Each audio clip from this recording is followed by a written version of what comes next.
엄마! 가글 했는데 입에서 뭐가 나왔어! 그거 올리덴탈 체크 가글이라 그런겨. 지금 쓰고 있는 가글 사용 후 확인해 보셨나요? 무색소, 무알콜, 무계면 활성제의 올리덴탈 체크 가글은 쉽게 나온 입안의 이물질을 눈으로 확인할 수 있습니다. 딴지마켓에서 판매 중입니다. 한글도 남보다 빨리 깨치고 참 똑똑했는데 갈수록 실력이 뒤처지는 것 같아 걱정이에요. 혹시 초등학교 교과서 본 적 있어요? 어려운 어휘가 너무 많아요. 학교에서는 어휘 개념을 하나하나 설명해 줄 시간이 정말 부족하잖아요. 그럼 어떡하죠? 내 아이의 어휘만큼은 내가 책임져야죠. 어휘 공부의 정성. 초등어휘 3천, 초등어휘 5천. 검색창에 초등어휘 3천을 쳐보세요. 말투 하나만 바꿔도 인사평가가 달라진다. 그냥 직장인. 팀장님 보고 드릴 게 있습니다. 센스 있는 직장인. 팀장님, 지금 잠시 시간 괜찮으세요? 보고 드릴 게 있습니다. 볼수록 기분 좋은 사람으로 만들어주는 메이크업 말투 3단계 전략. 직장인 자기계발서 1위. 모든 관계는 말투에서 시작된다. 위즈덤 하우스 미디어 그룹. 다이어트를 위한 꿀팁. 동결건조 채소와 곡물, 단백질, 그리고 효소와 비타민, 미네랄로 만든 다이어트 전용 그린 스무디로 하루 한두 끼만 바꿔 드세요.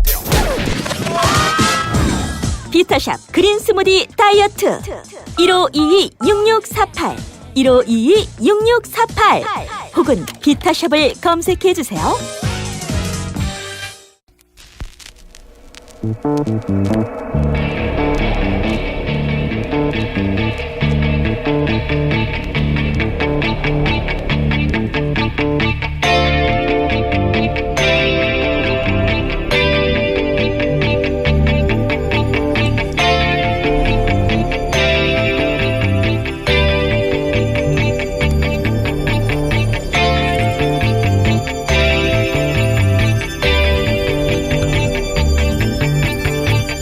안녕하세요, 김호준입니다.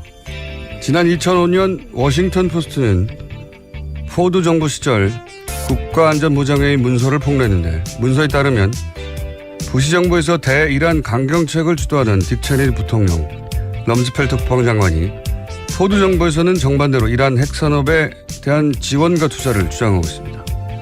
미국이 원자로와 우라늄을 수출해 돈을 벌자는 거죠.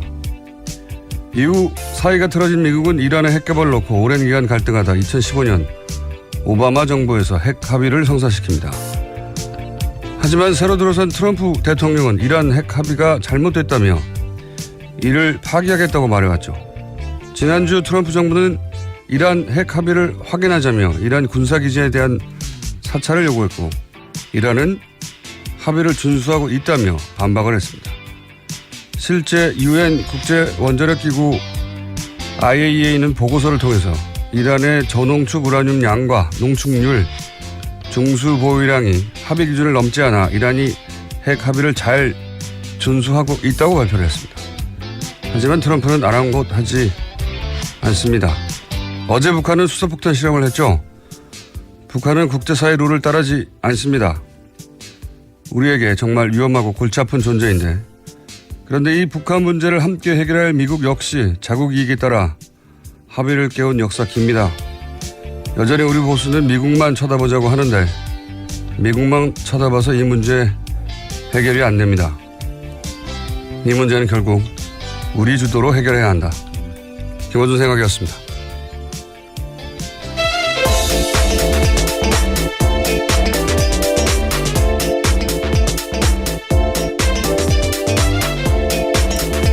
시사인의 김은지입니다. 자, 핵실험을 또 했어요? 네, 어제 대형 이슈가 터졌습니다. 이게 이제 6차 핵실험이죠, 6차 핵실험. 네, 지난해 9월에 5차 핵실험이 있었고요. 문재인 정부가 출범한 이후엔 처음입니다. 그렇군요. 자, 규모 5.7의 인공지진. 그리고 여기에 대해서 청와대는 어떻게 반응했습니까? 네, 청와대 반응부터 먼저 전해드리면요. 이에 대해서 당연히 용납할 수 없다라는 입장인 건데요.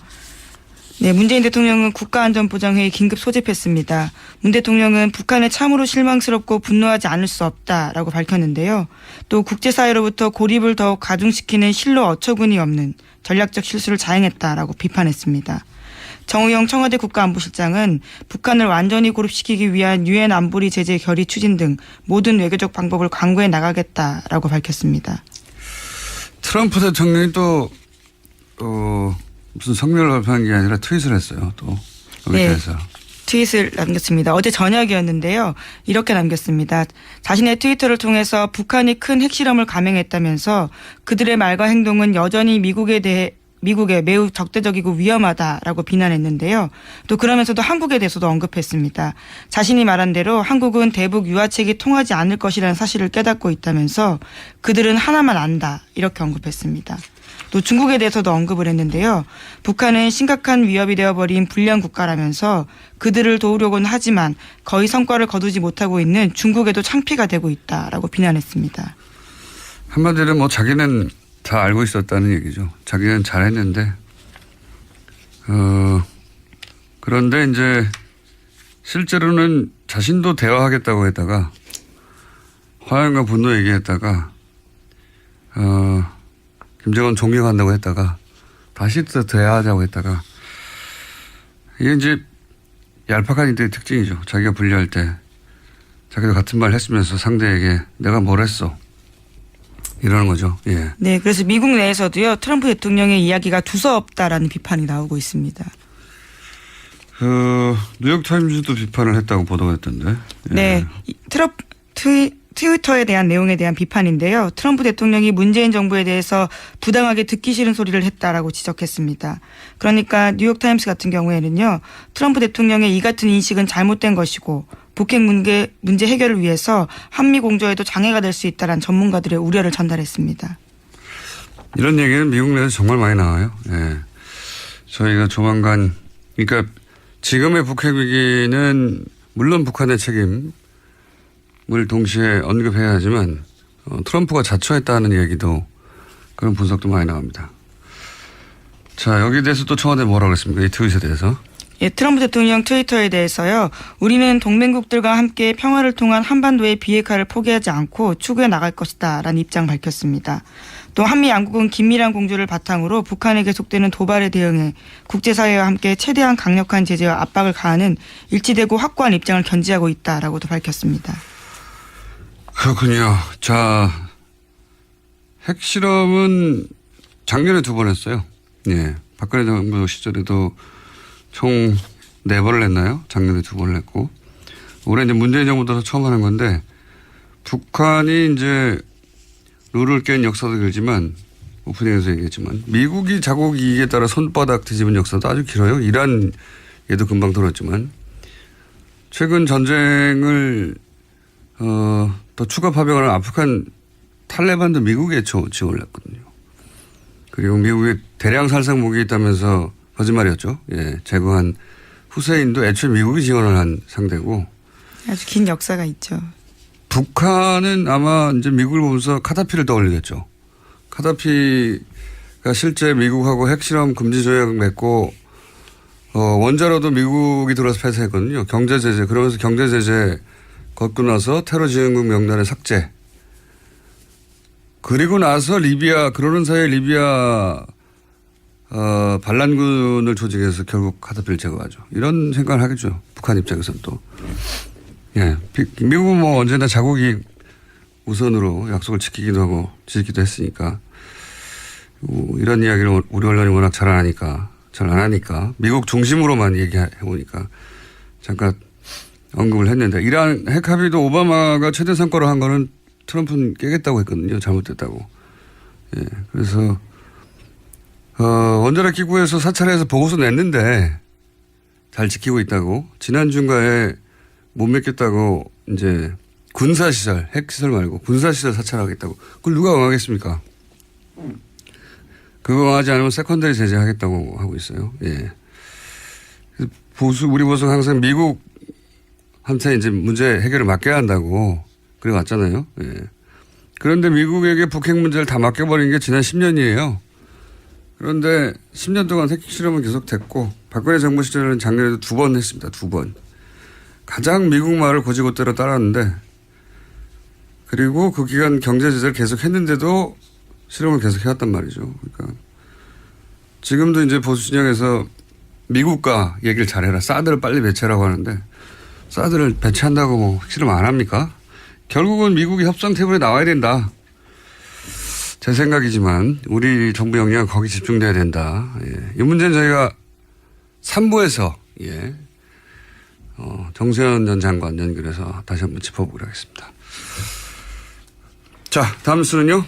네, 북한의 핵실험이 있기 직전에 미국 트럼프 대통령은 이번 주 한미 FTA 탈퇴 여부 결정할 수 있다라는 이야기도 했었습니다. 참모들에게 한미 FTA 탈퇴 준비를 지시했다라는 워싱턴 포스트 보도를 확인하는 기자들에 대한 답변에서였는데요. 워싱턴 포스트는 트럼프 대통령이 FTA 잔류하면서 일부 조항을 수정하는 재협상을 결정할 수도 있지만 이번 주 공식 탈퇴 절차에 착수할 수 있다고도 보도한 바 있습니다. 트럼프 대통령의 협상 전략은 블러핑인 것 같아요. 이게 기업을 할 때는 잘 통했나 봐요. 근데 국가 간에는 이게 잘 안 통하거든요. 왜냐하면 기업은 어쨌든 이해타산을 따져서 이익이 우선이면 하잖아요. 근데 국가 간에는 이익만 따지지 않거든요. 자존심도 세워야 되고. 이 트럼프 방식이 다른 국가한테 통하지 않는 중요한 이유 중에 하나입니다. 항상 이렇게 블러핑을 하는데. 자, 업체 얘기는 근데 워낙 긴 협상이 될 테니까 일단 이렇게 블러핑을 했다. 자, 다음 수는요. 네, 국가정보원 관련된 뉴스입니다. 지난 1일 검찰에 추가 수사 의뢰한 사이버 외곽팀 관련해서요. 민간인 팀장급 18명에 관련된 좀 더 자세한 내용들이 나왔습니다. 18명 중에서는요. 서울사립대학 유명 교수뿐만 아니라 롯데그룹 임원, 계약직 아나운서 등이 포함되어 있다고 합니다. 국정원은 보안을 위해서 대포폰만을 사용해서 팀장들과 접촉했고요. 수사 시 대처 요령 등에 대해서도 정기적으로 교육했다라고 합니다. 여기 이제 사립대학 유명 교수나 롯데그룹 임원은 뭡니까? 네, 아직까지 특정되진 않았는데요. 한겨레 신문 보도에 따르면 롯데그룹 임원도 수사 의뢰된 팀장급 18명에 들어가 있다고 합니다. 유명 교수도 그렇고요. 계약직 아나운서, 방송국 뭐 기자 얘기도 잠깐 나왔었는데 지상파. 네. 이거 이제 수사가 진행되겠죠. 예. MBC에서 라디오 진행자로 활동했던 롯데 그리고 롯데 임원 국정원이 손을 뻗치지 않은 곳이 없었어요 보면. 예, 민간인 팀장 규모가 생각보다 넓어서요. 더더욱 더 넓어질 가능성도 있을 것 같습니다. 사회 각 분야에서 굉장히 정상적이고 도저히 국정원 임무를 수행한다고 상상하기 어려운 사람들. 근데 이제 제가 계속 하는 질문은 이렇게 구축한 시스템 을 이명박 정권에서만 가동하고 박근혜 정권에서는 일시에 모든 일을 다 관뒀느냐. 예. 왜냐하면 이런 민간인 댓글 팀원들이 드러나지 않았단 말이죠. 박근혜 정부 시절에도. 들키지 않았는데 스스로 관뒀단 말인가. 예. 이 질문은 계속 전 유효하다고 봅니다. 네, 관련해서 JTBC가 보도한 바가 있습니다. 주말 동안인데요. 최근 국정원 적폐청산 TF가 박근혜 정부 시절 국정원도 친정부 성향의 사이버 댓글 활동 벌인 정황 파악했다라는 겁니다. 그래서 TF에서는요.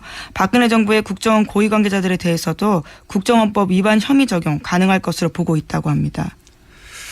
저는 뭐 박근혜 정부에서도 들키지 않았는데 스스로 관뒀다고 보기는 어렵고 계속 지속됐을 가능성이 대단히 높다. 근데 그중 실마리들이 나오는 것 같은데.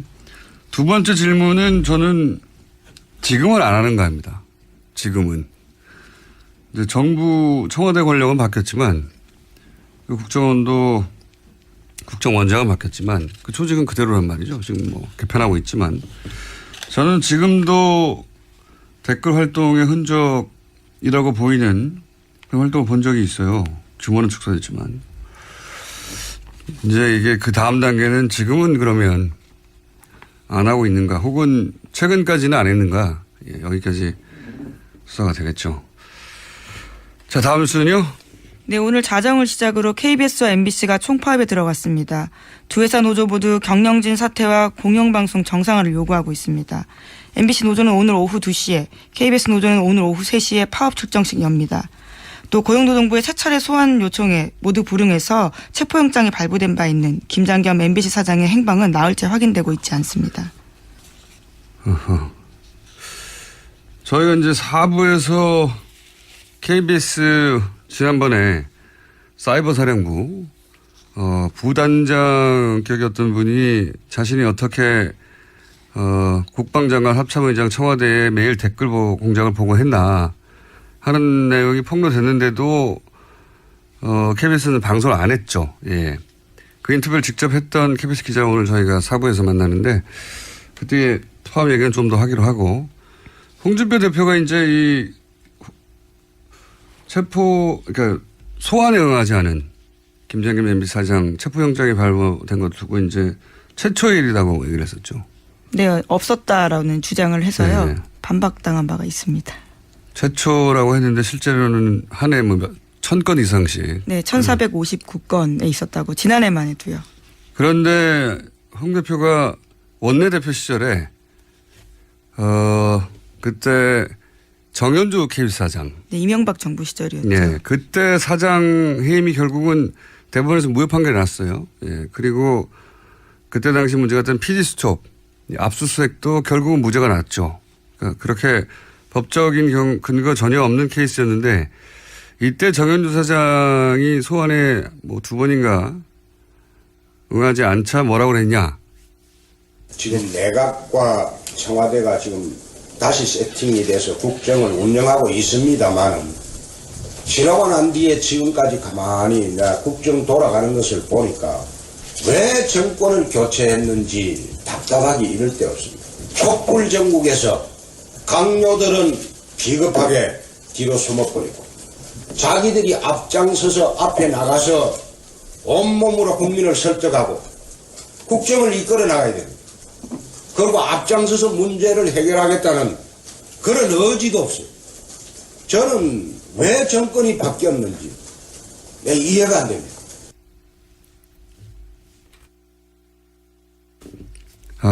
요 내용이 빠졌네요. 요 내용에 KBS 사장의 경우 소환장을 2-3번 발부했으면 다음엔 법에 따라 체포영장이 발부돼야 한다. 예, 그렇게 발언한 바 있죠.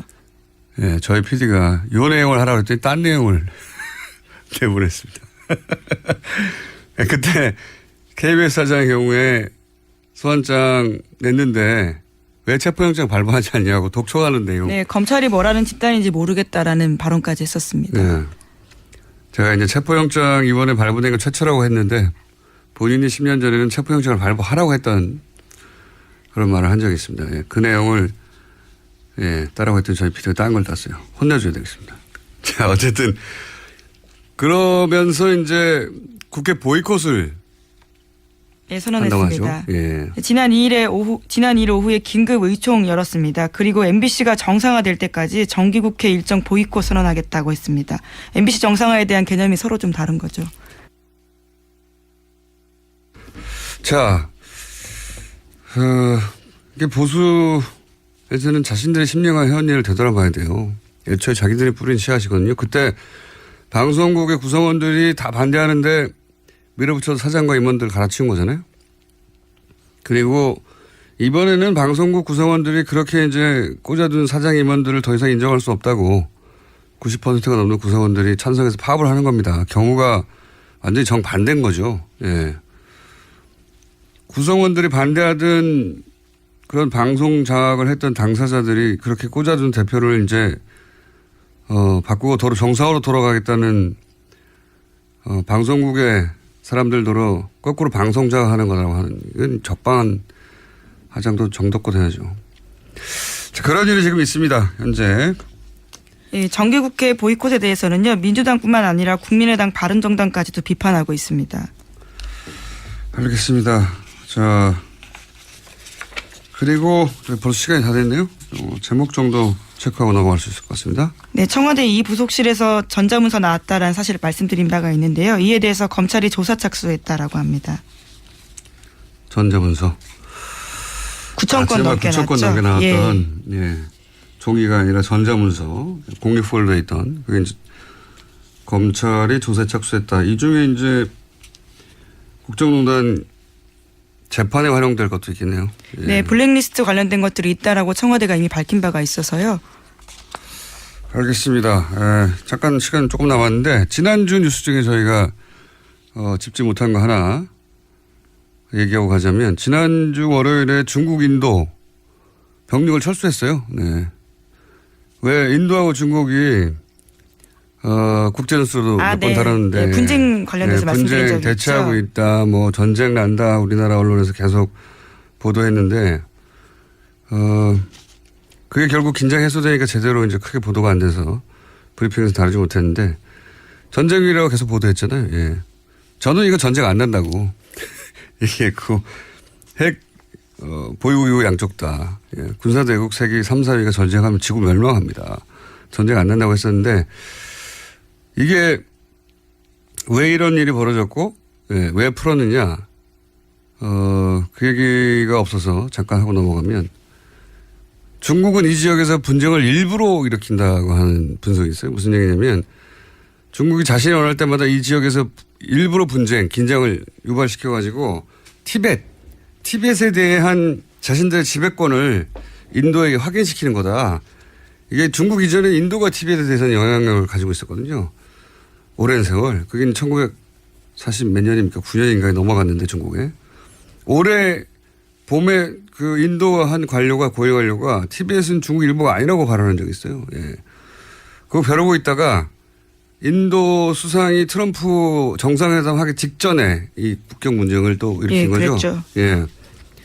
그리고 그게 이제 전쟁이 안 날 것이 뻔한 것이 양국 다 군사 대국이기도 하지만 이제 브릭스 회의가 있단 말이죠. 인도하고 중국이 만나야 되는 어젠가 있었죠. 예. 네, 어제 시작했습니다. 브릭스 정상회담에 인도 수상이 와야 돼요. 그래서 그 직전에 전주에 해결 지은 거고 외교라는 게 뭐 이런 거죠. 예. 보수는 맨날 북한 얘기 나오면 때려보시라고 그러는데 그렇다고 10년간 자기들이 집권했을 때 때려부셨습니까? 아무것도 없었지. 확성기만 들었지. 어쨌든 중국 인도도 국경 분쟁하고 막 전쟁 난다고 하고 동시에 경제협력하고 미국과의 관계도 상호 견제하고 그렇게 하는 게 외교고 그게 그렇게 복잡한 거죠. 북핵 문제도 마찬가지입니다. 힘으로 막 누른다고 그냥 해결되나요? 지난주에 있었던 어떤 주변국 주요 뉴스인데 그냥 넘어가서 지난주에 노치 뉴스로 잠깐 브리핑을 했습니다. 자, 여기까지 하겠습니다. 시사인의 김은지였습니다. 감사합니다. 모닝똥? 제겐 사치였죠.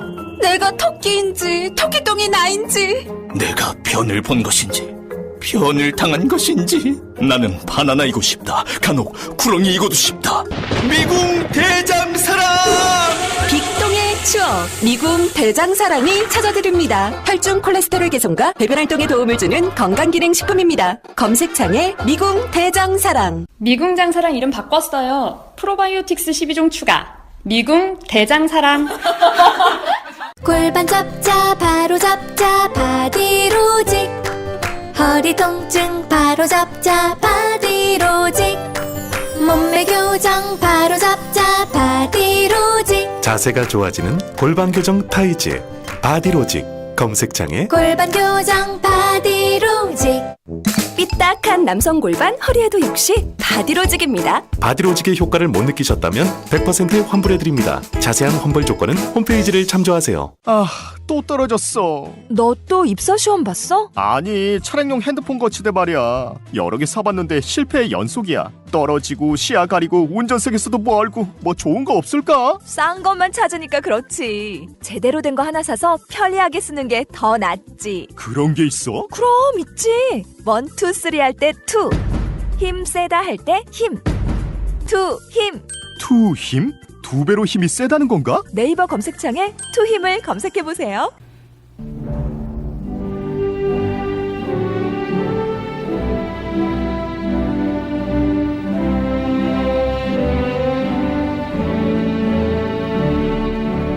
친애하는 국민 여러분, 안녕하십니까? 여러분의 귀염둥이 MB 인사 올렸습니다. 제가 또 나왔습니다. 별로 나오고 싶지 않은 데인데 뭐 아침에 뭐 또 원하는데 할 일도 많고 뭐 남들 많이 바쁘고 뭐 갈 데 많은데 그간데도 불구하고 내 또 일에 나온 이유는 주진우 일마 때문입니다. 이마 또 뭔 소리 안지 내가 감시를 좀 해야 돼가지고 골치 아파 죽겠네 진짜. 아이고 진우야 니 또 나왔네 까꿍.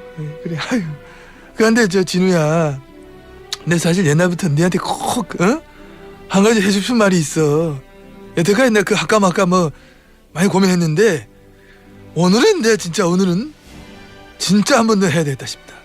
이리 가까이 와봐. 진우야 고마해라. 니 내 마음 믿다 이가.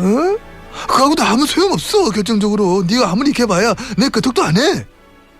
니 알잖아 내 불사신인 거. 나 안 죽어. 나 MB야 MB. 니 같은 거 잡혀가 내가 그거 할 것 같은데 이 자리에 있지도 않지. 제발 좀 정신 차리라 진우야. 니 피곤하지도 않나? 진우야.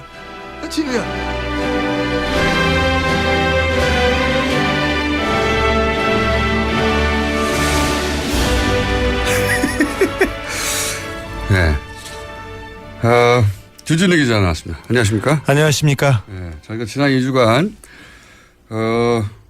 BBK 관련해서 처음 등장하는 다스 청와대 민정 문서들을 공개했는데 특종인데 다뤄주는 것이 없어서 뉴스공장에서 계속 다루겠습니다.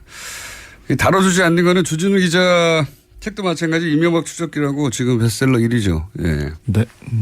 안 다뤄주고 있습니다. 네. 네.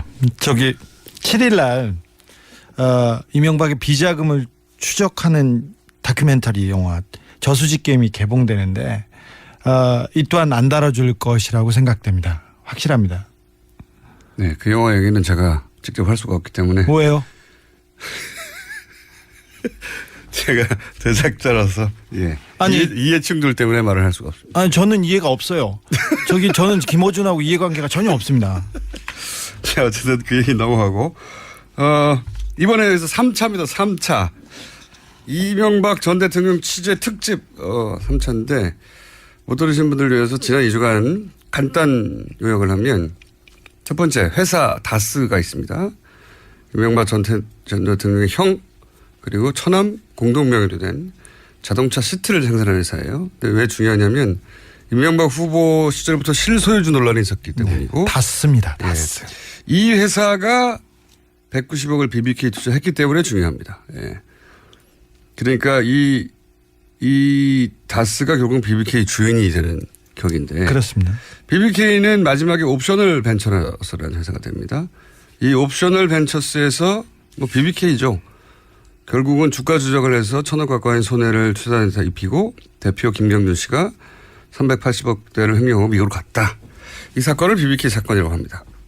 그런데 세 번째, 김경준 씨가 미국으로 가기 전에 이명박 전 대통령 가까운 투자자 돈은 다 돌려주고 다스에는 190억 중에 50억만 돌려주고 140억을 안 돌려주고 가요. 이게 나중에 다스와 김경준 씨 그리고 옵셔널 투자자와 김경준 씨 사이에 소송의 빌미가 되는데 140억을 내놓으라고. 다스와 김경준 씨 소송은 김경준 씨가 이기고 네. 그리고 옵셔널 투자자와 김경준 씨 소송은 김경준 씨가 집니다. 그런데 이 140억은 소송에 진 다스가 가져갑니다. 미스테리한 일이. 이명박 전 대통령 재임 기간 벌어진 미스테리한 일이죠. 소송에 진 쪽에서 140억을 가져갔다. 다스는 한 번도 이긴 적이 없습니다. 네. 왜 이런 일이 벌어졌냐를 이제 주진우 기자가 오랜 시간 추적을 하다가 그 이유를 추정할 수 있는 문서들을 입수해서 2주 전부터 공개를 해왔습니다. 2주에 걸쳐 폭로한 문서들을 간단 요약하면 다스 회의록이 나왔는데 회의록은 언제 어디서 누가 참석해서 회의를 했다 이런 내용인데 다스의 문서예요. 뜬금없이 LA 총영사가 여기 등장합니다. 네. 김재수입니다. 예. 이름이 참 기억하기 좋습니다. 이분이 해외 동포 출신으로 처음 재공관장이 된 분인데 원래 BBK 변호사였다. 네. 이명박 측 BBK 측 변호사였습니다. 그러니까 사기업 소송에 외교관이 참석을 했다. 이런 문서고요. 그리고 또 LA 총영사 검토 뭐 이런 문건이 나왔는데 이건 이제 청와대 민정에서 작성한 겁니다. 네. 민정의 민정의 BBK 담당하던 분이 만들었습니다. 민정의 BBK 담당하는 분이 있었답니다. 네. 제가 당신이 다스 담당자시죠? 여쭤봤더니 아닙니다. 저는 BBK 담당자입니다. 이렇게 라고 말했던 이 민정에서 좀 전에 언급한 LA 총영사 김재수 씨에게 여러 사항을 검토하게 한 내용이 뭐냐면 뭐 스위스 계좌 얘기도 있고 김정은 씨는 에리카 김 얘기도 있고 뭐 미국 구색전 얘기도 있고 한마디로 140억을 다른 곳에 뺏기지 않기 위해서 여러 가지 사항을 검토하는 내용이죠. 네. 예. 계좌를 동결했다 풀었다 이걸 계속 어찌할 것인지 지시하는 내용입니다. 그러니까 청와대 민정이 LA 총영사에게 사기업 돈을 돌려받기 위해서 일을 시킨 거예요. 네. 예. 자, 그리고 무슨 협약서 같은 것도 나옵니다. 이 협약서 내용은 역시 140억을 다스가 가져가기 위해서 김경준 씨와 모종의 협약을 해야 한다. 뭐 이런 내용이죠. 네. 비밀리에 해야 된다고 청와대 민정실의 양아무개 씨하고 그리고 김재수 총영사가 같이 이걸 초안을 잡아서 지시합니다. 자, 그렇지만 이렇게 합의를 해준 풀려날 줄 알았던 김경준 씨는 140억을 다스로 넘기고도 풀려나지 못했습니다. 네. 본인은 풀려날 줄 알았다고 하는 거죠? 네네. 다스에서도 풀어줄 줄 알았다고 합니다. 김경준 씨와 협상을 중간에서 했던 다스는 140억이 넘어가면 풀려날 줄 알았으나 실제 김경준 씨는 풀려나지 못했어요. 네. 속았다고 봐야죠. 네. 그렇게 생각하고 있죠, 본인도. 네. 자, 그리고 이제 1차 공개한 이 문서들이 부족해서 기사가 안 나오나 싶어서 지난주에 또 추가로 문서를 공개를 했습니다. 다스의 품위서도 가져왔는데 지난주에는 이게 뭐냐면 이제 김경준 씨가 감옥에 간 이후에도 다스가 140억을 받아내기 위해서 딜을 한다 뭐 이런 내용이죠. 네, 그렇습니다. 이런저런 딜. 다스의 담당자 증언에 따르면 이명박 전 대통령은 이제 이 140억뿐만 아니라 이자 50억까지 더 내놔라. 네. 그래서 호통을 쳐가지고요. 다스 협의하는 사람들이 굉장히 곤혹스러웠다고 합니다. 네. 190억을 받아내려고 했었다. 네. 네. 한때 동업자죠. 네. 한때 동업자인데 한 사람은 대통령이 되고 한 사람은 감옥에 갔습니다. 감옥에 갔는데 감옥에 간 동업자에게 50억 이자를 더 내놓으라고 했다고 합니다. 이 품위서는 이제 다스가 작성해서 청와대에 팩스로 보고한 문건. 네, 그렇습니다. 네, 원본이었죠. 네. 네. 원본을 팩스를 보낸 당사자로부터 입수를 한 것이고요. 그리고 이제 이런 합의가 이루어지면 영문 비밀 합의서를 작성하게 됐는데 그 비밀 영문 합의서도 문서가 있었죠. 네. 네.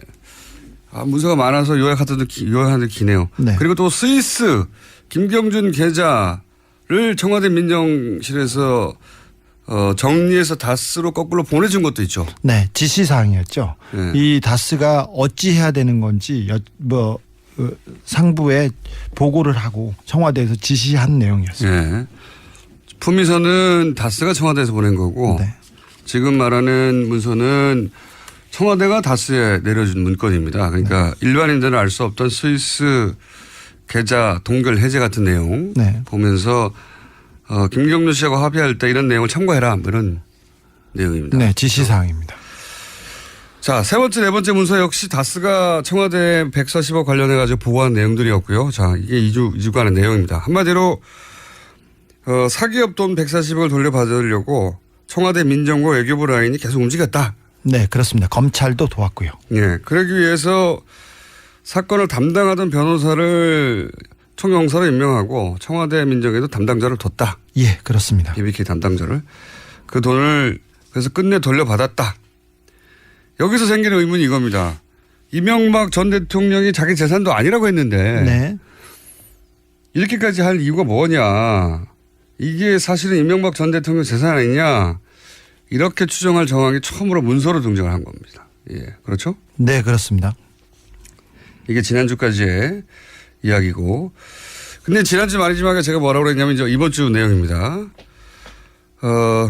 다스가 이명박 전 대통령 형 이상은 씨하고 처남 고인이 됐죠. 김재동 씨 재산이라고 했는데 그래서 이명박 전 대통령 친인척 사랑이 너무 깊어가지고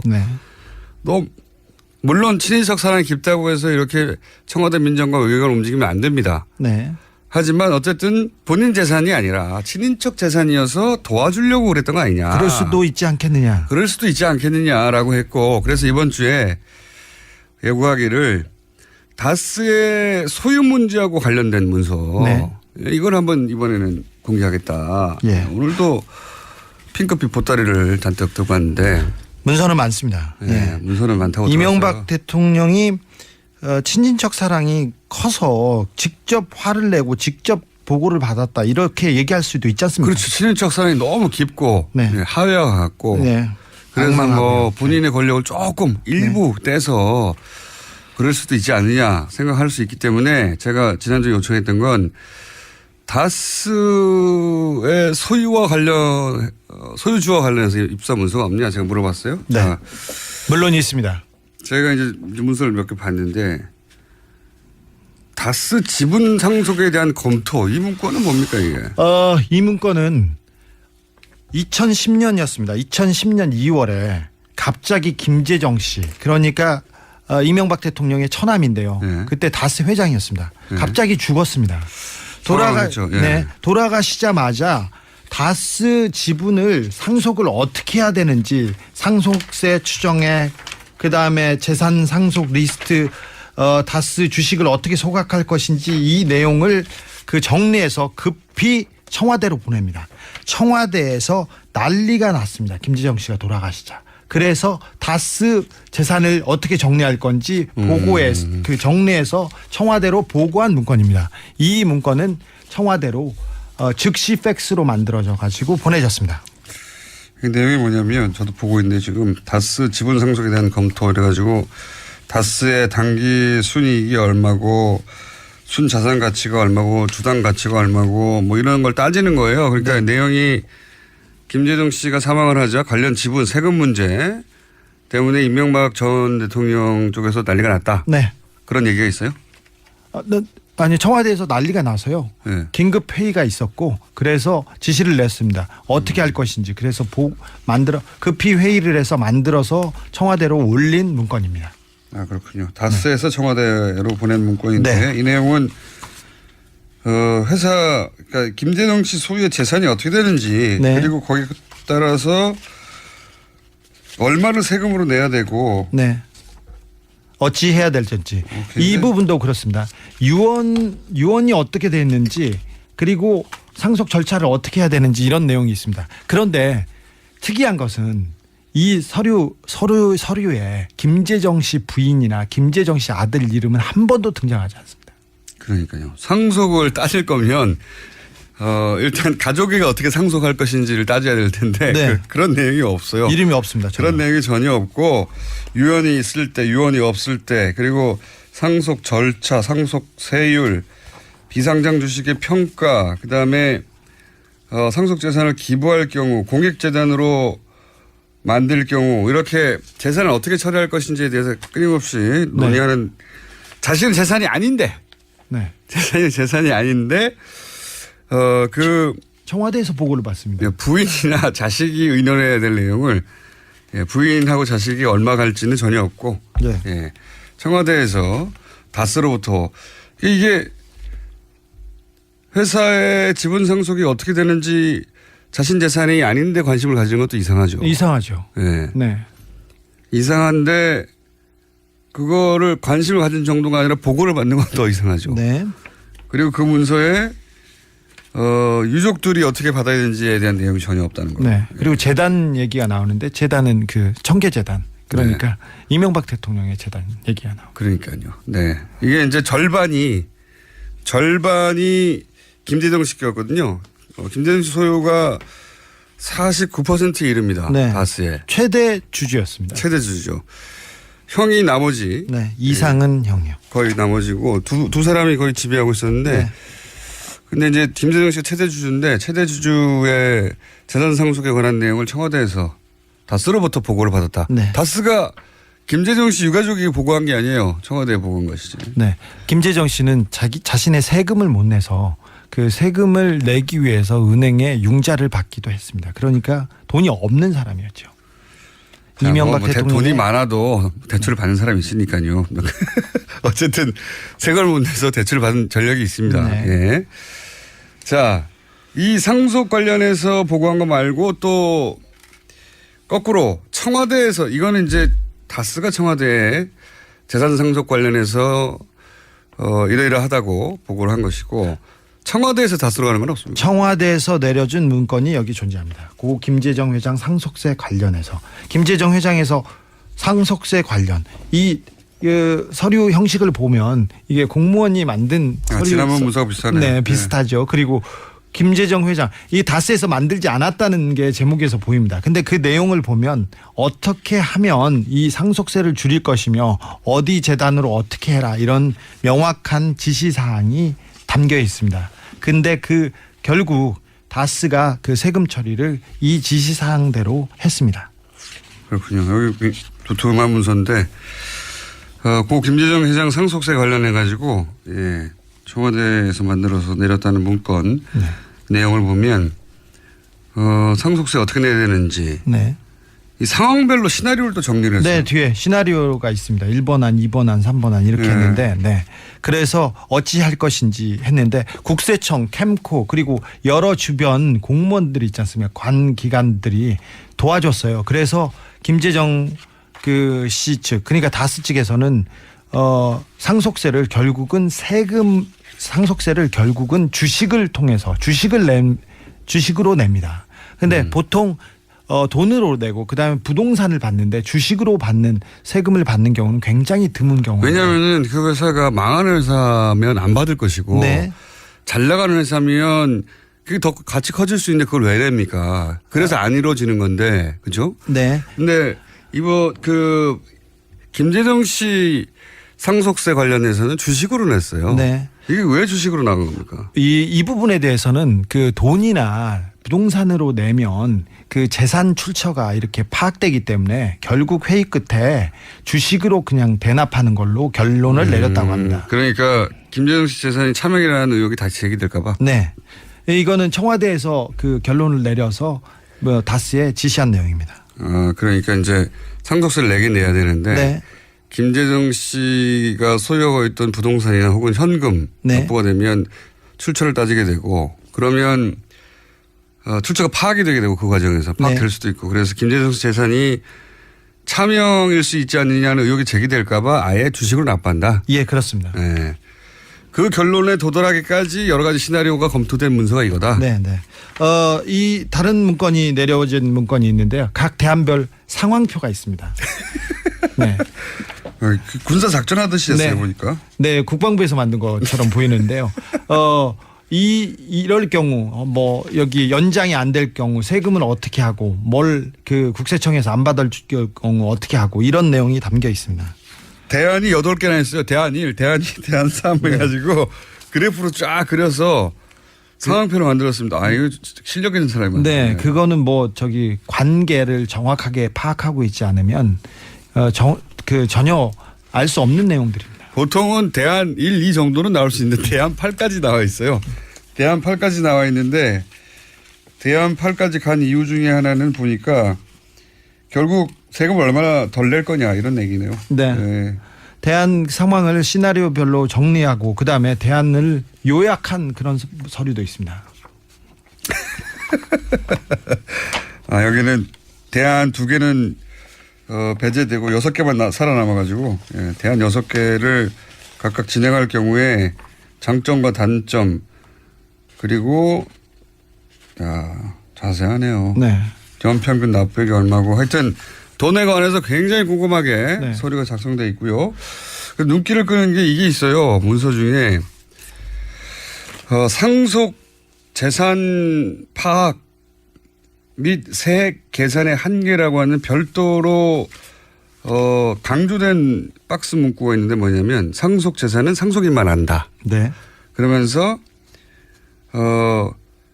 2007년 대선 당시 언론에 보도된 주식과 부동산만으로 상속 재산을 평가하라. 네. 그러니까 무슨 얘기냐면 김재정 씨 재산을 다 알기가 어렵다. 너무 많은데. 네, 다 알기가 어렵다. 그러니까 대선 때 언론에 공개된 것만 가지고 상속세를 내자. 이런 얘기가 여기 있습니다.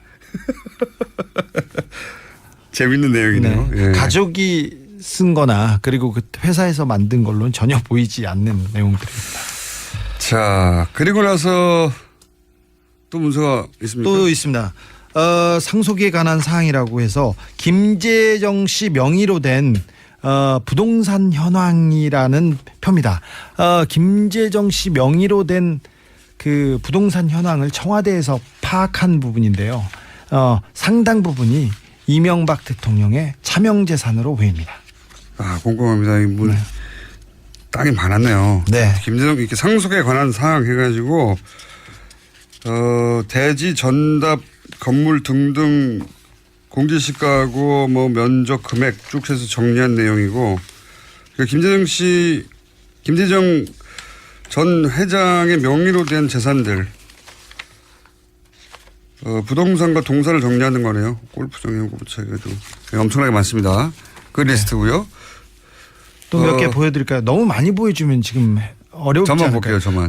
이 부분은 다스의 차명 재산들입니다. 차명 계좌들과 차명 재산들이. 그러니까 이게 CD하고 이거 굉장히 자세하네. 네.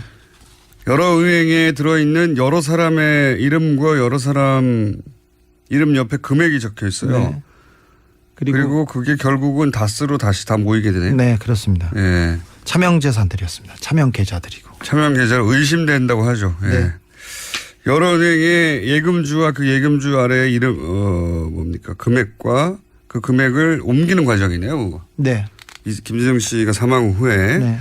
재산을 옮기는 이 부분이 다 청와대에 보고되어 있습니다. 다스의 차명 재산이 차명 계좌가 왜 청와대에 보고돼야 되는지. 차명으로 보이는 계좌. 네. 그러니까 김재정 씨 재산을 정리하는 과정들입니다. 보니까 문서가 다. 네. 세금을 내고 그다음에 흩어져 있던 재산들의 명의를 바꾸고 네. 그런 문서들이네요. 네, 그렇습니다. 그리고 계좌 리스트에 있는 금액은 예금이 한 120억 정도 되네요. 120억. 이걸 쪼개서 수많은 사람한테 나눠줬다가 전부 명의가 변경되는 리스트. 굉장히 구체적입니다. 은행, 이름, 금액, 일자, 원금, 이자. 네. 자, 마지막 문서는 뭡니까? 이거는 뭐 한 직원이 다스 직원이 그 작성한 그 탄원서 같은 건데요. 탄원서. 네, 탄원서 같은 경우. 내용을 보니까 내용이 이런 내용이 있어요. MB는 다스가 자기 거니까 자기 아들에게 물려주고 싶어하고 여기는 회장은 이상은입니다. 회장은 욕심을 부려 법적 근거를 이용하여 자기 아들에게 지분을 주고 싶어하는 것입니다. 이렇게 얘기했습니다. MB 거니까 MB는 자기 아들한테 주고 싶어하고 회장은 지분을 주고 싶어하는 이런 내용을 보면 이게 누가 한 진술입니까? 이게 다스의 직원인데 다스 회장 그러니까 이상은 씨하고 친척처럼 삼촌 조카뻘로 지내던 직원입니다. 그러니까 특수 관계 때문에 다스의 이분 직접 나오거나 목소리로 나올 수 없어요? 이분이 직접 나오기는 힘들어요. 저도 그 얘기를 했는데 그래도 나와야지 이게 신빙성이 올라가고. 아니 다른 제보